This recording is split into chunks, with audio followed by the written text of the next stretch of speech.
Heart ভালো রাখার উপায়। খেলার ছলে ব্যায়াম করুন। হৃৎপিণ্ড ভালো রাখতে সপ্তাহে ন্যূনতম 5 দিন করে রোজ 30 মিনিটের ব্যায়াম প্রয়োজন বড়দের। কিন্তু ব্যায়ামের অভ্যাস না থাকলে হুট করে শারীরিক কসরতের মাধ্যমে ঘাম ঝরানো ভীষণ ক্লান্তিকর ব্যাপার। এ কারণে বাসায় বাচ্চা কাচ্চা থাকলে তাদের সঙ্গে খেলার মধ্য দিয়ে ব্যায়ামের কাজটা সেরে নিতে পারেন। সেটা হতে পারে কায়িক পরিশ্রমের যে কোনো খেলা। বাচ্চা কাচ্চা না থাকলে সমস্যা নেই, একটু হাঁটা কিংবা সাংসারিক কাজের মধ্য দিয়ে ব্যায়ামের রুটিন সেরে নিতে পারেন। খাদ্যাভ্যাস পাল্টানো। আপনি প্রাণীজ উৎস থেকে প্রাপ্ত স্যাচুরেটেড ফ্যাট অর্থাৎ ক্ষতিকারক স্নেহ পদার্থ খেতে ভালোবাসেন, যেমন ধরুন রেড মিট কিংবা পূর্ণমাত্রায় ফ্যাটযুক্ত দুগ্ধজাত দ্রব্যাদি। হৃৎপিণ্ড ভালো রাখতে এসব খাবার ছাড়তে হবে, কিন্তু ছাড়বেন কিভাবে? আপনি তো বদভ্যাসের দাস, ভাববেন না উপায় আছে। অভ্যাসটা ধীরে ধীরে পাল্টান। রেডি মিট এর মেনুতে ধীরে ধীরে লো ফ্যাট মিট যোগ করুন। শাকসবজি খান, প্রতিদিন 2 থেকে 2.5 কাপ। সঙ্গে থাকুক ফলমূল, শস্যদানা বা গ্রেনযুক্ত খাবার খেতে পারেন, যেমন বাদামি চাল, বার্লি, পপকর্ন, ওটমিল, গমের রুটি, গমের প্যানকেক ইত্যাদি। বিশ্রাম নিন। দৈনন্দিন কাজের ফাঁকে পরিমিত বিশ্রাম নিন, মানে স্রেফ কিছুই করবেন না, কোনো চাপ নেওয়ার দরকার নেই। পূর্ণমাত্রায় বিশ্রাম হৃৎপিণ্ডের জন্য উপকারী। আর তাই মাঝে মধ্যে কাজ ফেলে উঠে দাঁড়ান, বড় করে একটা শ্বাস নিয়ে মোবাইল ফোন বন্ধ করুন। সাংসারিক কিংবা অফিসের কাজ ভুলে যান, স্রেফ নিজের জন্য বিশ্রাম নিন, সেটা শুয়ে বসে যে কোনোভাবে। বিশ্রাম নেওয়ার পর দেখবেন ভীষণ ফুরফুরে লাগছে, মানে বিশ্রামের সময়টুকু আপনাকে কাজের জন্য উজ্জীবিত করে তুলবে।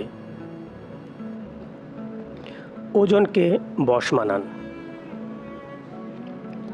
স্থূলকায় মানুষের ওজন নিয়ে দুর্ভাবনার শেষ নেই। ওজন কমাতে ক্যালোরির হিসাব করছেন, ব্যায়াম করছেন, কিন্তু তারপরেও কমছে না কিছুতেই। একটু মাথা খাটান। আপনি কি স্বাস্থ্যকর খাবার খাচ্ছেন? স্বাস্থ্যকর খাবার আর ক্যালোরিযুক্ত খাবার কিন্তু এক নয়। পুষ্টিকর খাবার খান এবং ক্যালোরির খরচ গ্রহণে ভারসাম্য আনুন।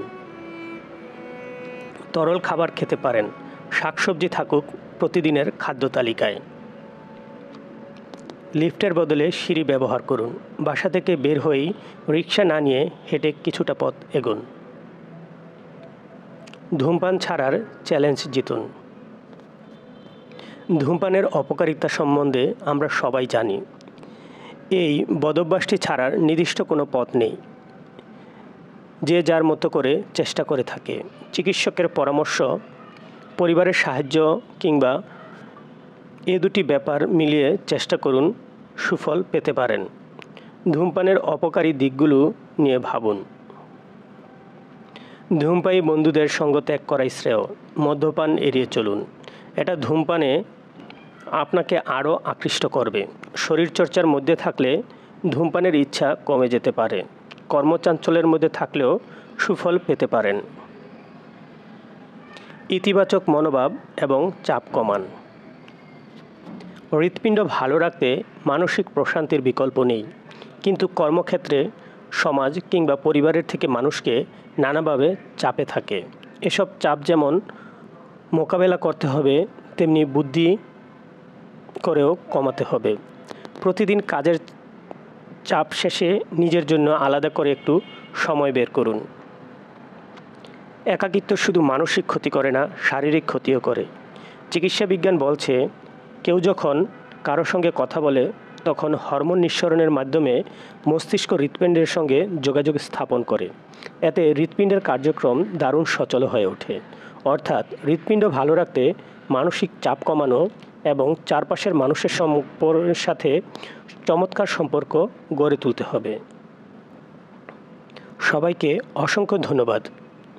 আমাদের চ্যানেলটি সাবস্ক্রাইব করুন। আমাদের ভিডিওটি ভালো লাগলে লাইক করুন এবং প্রয়োজনীয় ইনফরমেশন পেতে কমেন্ট করুন। ধন্যবাদ সবাইকে।